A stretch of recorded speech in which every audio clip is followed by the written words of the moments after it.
So hello friends, कैसे हैं आप। बहुत समय के बाद मैं वीडियो बनाने जा रहा हूँ। करीब साल होने आया होगा। ना ही मैंने कोई फैक्ट्स की वीडियो बनाई है, ना ही कोई थ्योरेटिकल वीडियो। पर जो कि आज 11 अक्टूबर है, तो इस दिन पे मैं एक स्पेशल वीडियो बनाने जा रहा हूँ जो कि कॉम्पिटिटिव एग्जाम्स और डे टू डे लाइफ में बहुत इंपॉर्टेंट रोल प्ले करती है, आप कह सकते हैं। उसका नाम है प्रोबेबिलिटी। अब प्रोबेबिलिटी होता क्या है? कोई चीज़ होने या ना होने की पॉसिबिलिटी। तो इसे समझते हैं।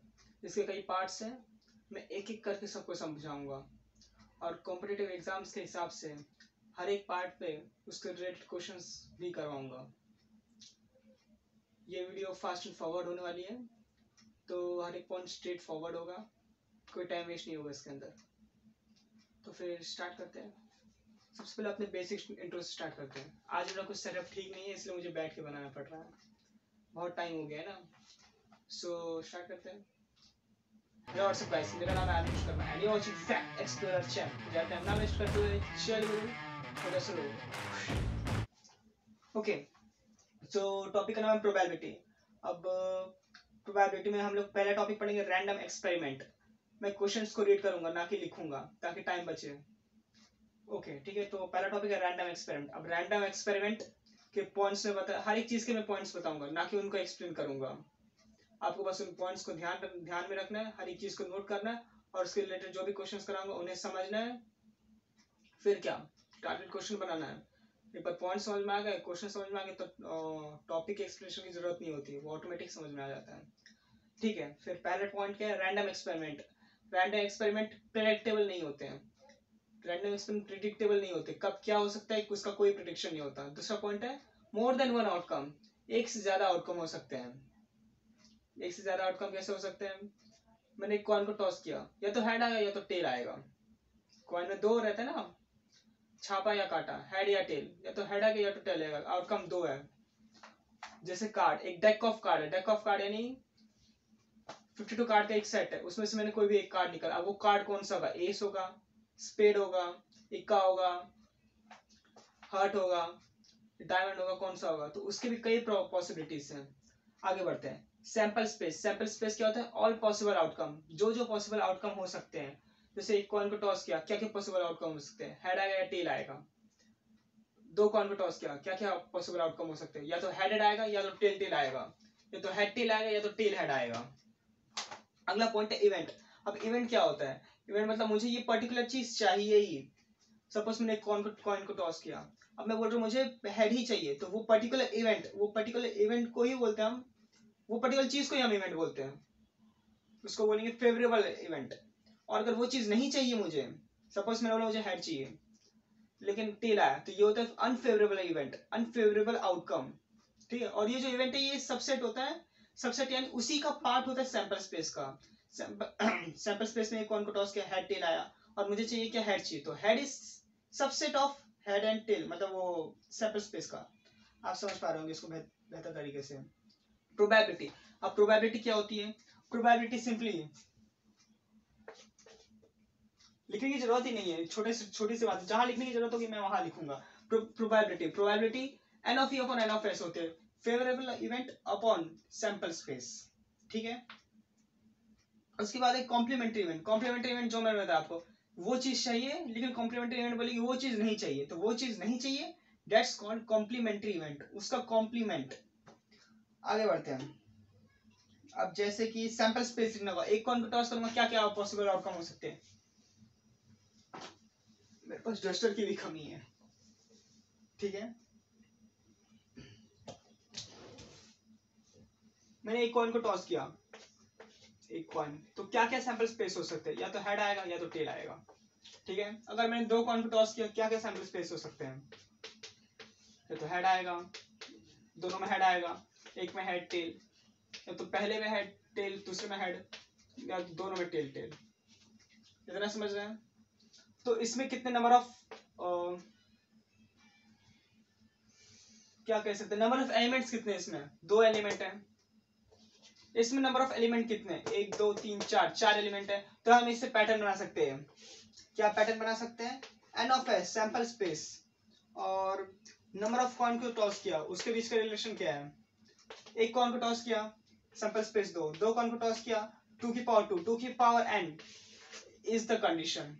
Number of coins is equal to number of coin जितने टॉस किए उससे हमें पता चलेगा कितने उसके अंदर सैंपल इवेंट्स सैंपल एलिमेंट्स है, सैंपल स्पेस के एलिमेंट्स है 2 की पावर n से। ये बढ़ती सब छोटे मोटे टॉपिक है, इसमें माफ करेगा मैंने बीच में वीडियो को कट कर दी, एक्चुअली मेरा सेटअप का दिक्कत हो रहा था इसके लिए।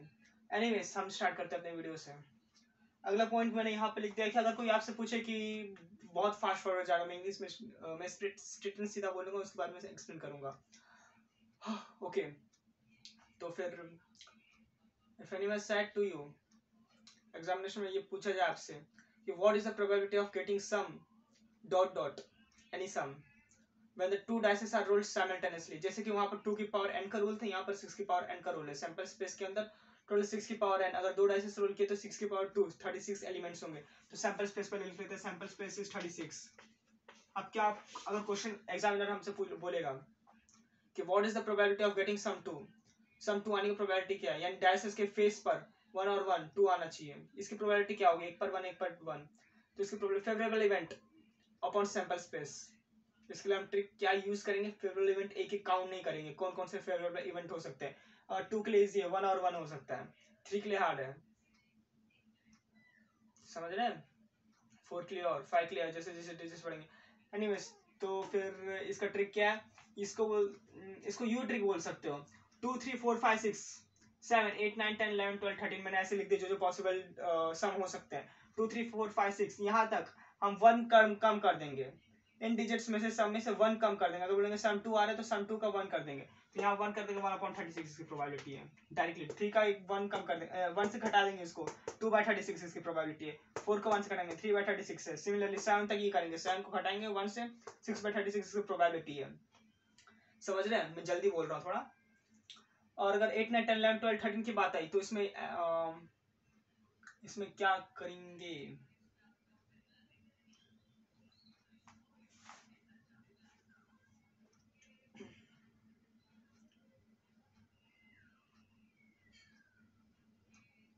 इसमें तो एक काम कर सकते हैं ना, 13 सम नहीं आ सकता मेरे हिसाब से। 13 आएगा कैसे, 13 नहीं आ सकता ना, दो डाइसेस कहाँ 13 आएगा, गलत लिखा मैंने, 13 सम नहीं आएगा, सॉरी माय मिस्टेक। हाँ तो ये 10 11 10 12 11 10 9 के लिए क्या कर सकते हैं, इनकी प्रोबेबिलिटी इनके सामने वाले की सेम होगी, इसकी सामने वाले की सेम होगी। या तो आप क्या करना, 13 में क्या घटाएंगे कि 12 आ जाए, 13 में 1 घटाएंगे 12 आ जाए, इसके प्रोबेबिलिटी 1/36। 13 में क्या घटाएंगे 11 आ जाए, 2/36। 13 में क्या घटाएंगे 10 आ जाए, 3/36। सिमिलरली 9 8 के लिए और 7 तक पूरा वही सेम होगा, एक घटाना है। ये हो गया सैंपल स्पेसेस की बात। डेक ऑफ कार्ड में क्या होता है, 52 कार्ड्स होते हैं, 26 रेड 26 ब्लैक। 26 रेड में 13 डायमंड, 13 हार्ट, 13 स्पेड्स, 13 क्लब, ये तो जनरल बातें हैं। फेस कार्ड 12 होते हैं, 3 जोकर, 3 किंग, 3 क्वीन और 4 एस होते हैं, है ना। मैं क्वेश्चंस नहीं कराने वाला हूँ, मैं डायरेक्टली आपको खाली टॉपिक्स बताऊंगा, एक्सप्लेन करूंगा। Odds in favour, odds in favour क्या होता है, favourable event upon unfavourable event, क्या चीज चाहिए अपॉन क्या चीज नहीं चाहिए। Odd in favour, in favour.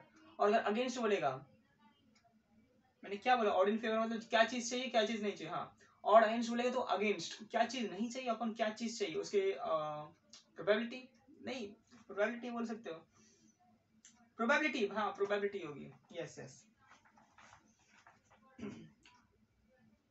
ठीक है। पीएनसी रिलेटेड क्वेश्चन से वो मैं आपको नहीं करा रहा हूँ, टाइम थोड़ा कम है। शॉर्टकट एक, अगर कोई बोलेगा ये तो प्रोबेबिलिटी का शॉर्टकट नहीं है, बट ठीक है आप प्रोबेबिलिटी में पूछ सकते हैं, काम आ सकता है आपको। 1 से लेकर 1000 डिजिट्स हैं, उसमें बताओ कितने नंबर 7 से डिविजिबल होंगे। 7 या तो कोई भी नंबर हो, तो इसमें सिंपली क्या करेंगे, 1 से लेकर 1000 के बीच में कितने डिजिट्स आते हैं, 1000 डिजिट्स आते हैं, उसको 7 से डिवाइड कर देना, उसका ग्रेटेस्ट इंटीजर लेना।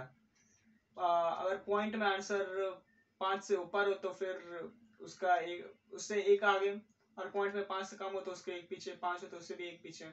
ये आपको ग्रेटेस्ट इंटीजर लेना आता है, इसको बताने की जरूरत नहीं। GIF 1 से 1000 में 7 से डिवाइड कर देंगे। अगर बोलेंगे 1 से 100 में आइदर डिविजिबल बाय 2, या तो 2 से डिविजिबल या तो 3 से डिविजिबल हो, इसमें सिंपली आप क्या करेंगे, 1 से 100 बोलोगे 100 बाय 2 कर दो, उसका ग्रेटेस्ट इंटीजर फैक्टर प्लस 100/3 उसका ग्रेटेस्ट इंटीजर फैक्टर और माइनस कर दो 100 upon LCM of 2 and 3। 2 digit बोलेंगे तो सिमिलरली जो मैंने पहला स्टेप बताया डिवाइड कर दीजिए, दोनों को सम कर दीजिए, फिर तीसरे स्टेप में उनके एलसीएम से सब्ट्रैक्ट करो, बस इतना ही है, उससे ज्यादा कुछ नहीं है। Types of event equally likely, दोनों को प्रोबेबिलिटी सेम हो। म्यूचुअली एक्सक्लूसिव, डिस्जॉइंट इवेंट हो, या तो एक इवेंट हो रहा है दूसरा भी इवेंट हो रहा है, लेकिन वो दोनों इवेंट का जब इंटरसेक्शन लेंगे वो फाई आएगा। वेन डायग्राम तो आपको पता ही है, वेन डायग्राम इवेंट ए है, इवेंट बी है, इवेंट ए और बी म्यूचुअली एक्सक्लूसिव तब होंगे जब इनके बीच में कोई इंटरसेक्शन नहीं होगा। इंटरसेक्शन नहीं हो रहा, इसका मतलब वो म्यूचुअली एक्सक्लूसिव है, उनका intersection is equal to 5 not 0, is equal to 5, क्योंकि 0 भी खुद में एक सैंपल पॉइंट होता है। एग्जॉस्टिव इवेंट, एग्जॉस्टिव इवेंट यानी जितने भी इवेंट्स हैं मैं सब इवेंट्स को मिला दूंगा तो एक सैंपल स्पेस बनेगा। सपोज रेड कार्ड निकालने वाली प्रोबेबिलिटी ए इवेंट है, बी इवेंट बोल रहा है कि रेड ब्लैक कार्ड निकालने वाली प्रोबेबिलिटी, एक डेक ऑफ कार्ड है 52 कार्ड्स का सेट है, दोनों को प्लस कर दो, रेड और black 13 26 52, simple. Types of event, simple event यानी जिसकी एन ऑफ ई 1 होती है, probability of getting event 1, getting an event favourable outcome is 1। Compound event की प्रोबेबिलिटी उसके अंदर जो कैसे बोले हैं, ये चीज मुझे लगता है आपको समझाने की जरूरत नहीं, ये चीज क्वेश्चन से एग्जाम में पूछा नहीं जाता, कंफ्यूज करने का मतलब नहीं है। Theorem on probability, event diagram के रिलेटेड आपको सब चीज पता है, मैं वो चीज नहीं बता रहा हूँ आपको, क्योंकि बेसिक साइंस में पढ़ा दिया जाता है। बहुत फास्ट जा रहा हूँ पता है, शायद मैं सेपरेट वीडियो इसके लिए बनाऊं, इसके सिर्फ क्वेश्चंस कराऊंगा और एक बार वापस से रिवीजन करवा दूंगा, गो थ्रू कर दूंगा। अगली प्रोबेबिलिटी, हाँ ये फॉर्मूला याद रखिएगा आप,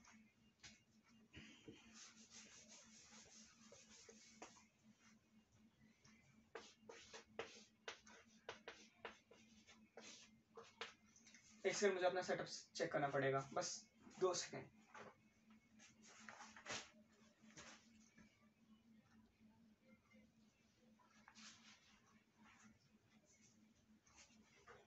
क्या है, कैमरे की चार्जिंग डिस्चार्ज हो रही है बार बार। ओके ठीक है, हाँ ये फॉर्मूला क्या था,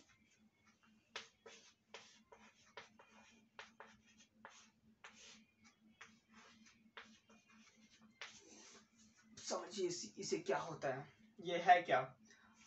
ओके इसका मतलब है ए अपॉन बी, सबसे पहले फॉर्मूला देखिए, P of A upon B, एक इवेंट है ए, दूसरा इवेंट है बी, बी इवेंट हो चुका है, अब पूछ रहा है कि बी इवेंट होने के बाद ए की प्रोबेबिलिटी क्या होगी, तो उसके लिए फॉर्मूला है P of A intersection B, और बी इवेंट हो गया और ए के होने के बाद होने की प्रोबेबिलिटी पूछ रहे, तो उसका फॉर्मूला क्या है, P of A intersection B, A और बी दोनों जब साथ में और उसकी प्रोबेबिलिटी डिवाइडेड बाय जो प्रोबेबिलिटी हो चुकी है। इस डाटा में से आपको कुछ ना कुछ डाटा दिया होगा, ये फॉर्मूला बस याद रखिए, इसमें से कोई ना, ये फॉर्मूला आप खुद ही समझ जाएंगे, बस इतना है, बी की बी इवेंट हो चुका है, ए इवेंट होने वाला, उसकी प्रोबेबिलिटी बतानी, इसको रिप्रेजेंट करने का ये तरीका, ये फॉर्मूला है, और कुछ ना कुछ डाटा देंगे, वेन डायग्राम या यही पॉइंट्स दे देंगे आपसे कभी कभार घुमा कर, बस सॉल्व कर देना, कुछ नहीं है। आगे बढ़ते हैं, ज्यादा कुछ बचा तो नहीं है, मतलब बचा तो बहुत है, क्वेश्चंस करने जाओगे इसमें कुछ खास होता नहीं है, थ्योरम्स वगैरह। Total probability theorem,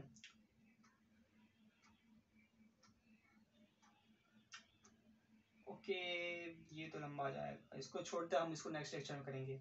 Bayes theorem in product, ये भी लंबा जाएगा, हम छोटे छोटे इवेंट्स छोटे छोटे टॉपिक्स में करवा देता हूँ आपको।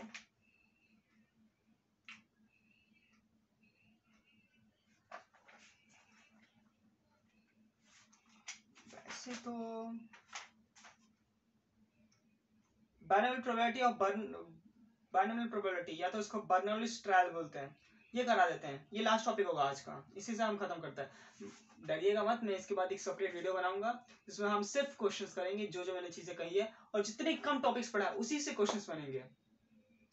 पीएनसी आती है, एनसीआर एनपीआर, तो वहां से ही ज्यादा करके टॉपिक्स वहीं, मतलब फॉर्मूला वहां से आता है, कॉन्सेप्ट यहाँ का होता है, जितना बता है बस उतना ही कॉन्सेप्ट था। एक आधा और चीज है बेस थ्योरम, वो चीजें थोड़ी लंबी जाएंगी तो मैं आपको बाद में करूंगा, टोटल प्रोबेबिलिटी थ्योरम वगैरह वगैरह। हम बाइनोमियल प्रोबेबिलिटी से स्टार्ट करते हैं।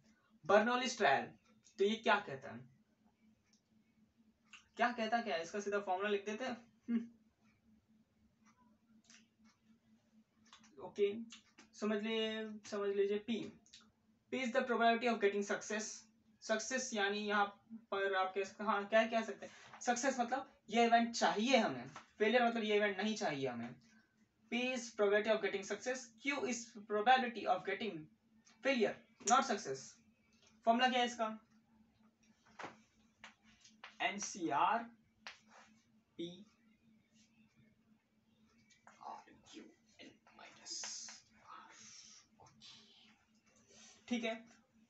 बस मैंने ये फॉर्मूला लिख दिया, इसके बारे में हम आगे डिस्कशन करेंगे। बस इसमें क्या है कि n कितने बार वो चीज ट्रायल हम कर रहे हैं, कितने बार वो चीज हो रही है, उसको n बोलेंगे। r क्या यहाँ पर डिनोट कर रहा है, एनसीआर आपको फॉर्मूला मालूम है। p आपको सक्सेस है, q फेलियर है, r इज कितने बार हमें फेवरेबल चीजें मिल रही है, फेवरेबल आउटकम हम कितने बार मिल रहे हैं, वो है r। बस ये प्रोबेबिलिटी है, बस ये प्रोबेबिलिटी का स्पेशल फॉर्मूला है। r मतलब कितने टाइम हमें अपना फेवरेबल चीज मिल रही है, n मतलब total event, favourable plus unfavourable. p plus Q करेंगे फेलियर प्लस सक्सेस, वो 1 आएगा, क्योंकि probability is between 0 to 1, not more than 1 not less than 1। Okay, तो फिर बहुत कम करा है मैंने, पर इसी के साथ आज का वीडियो खत्म करते हैं। आई होप कि आपको समझ में आया होगा। हालांकि कम टॉपिक्स थे, टॉपिक्स तो मैंने 2-3 ही छोड़े हैं, हाँ हालांकि वो बड़े छोटे टॉपिक्स है, उसके मेजॉरिटी ऑफ क्वेश्चंस आते हैं। अगली बार मैं ये सब भी कवर कर दूंगा। तो ठीक है, फिर मेरा बर्थडे था तो मैंने एक वीडियो बना दी, 11 अक्टूबर, याद रखिएगा हर साल एक वीडियो आएगी इस तारीख पे। That's my commitment, either this channel और अनदर। तो इसी के साथ वीडियो खत्म करते हैं। जय हिंद।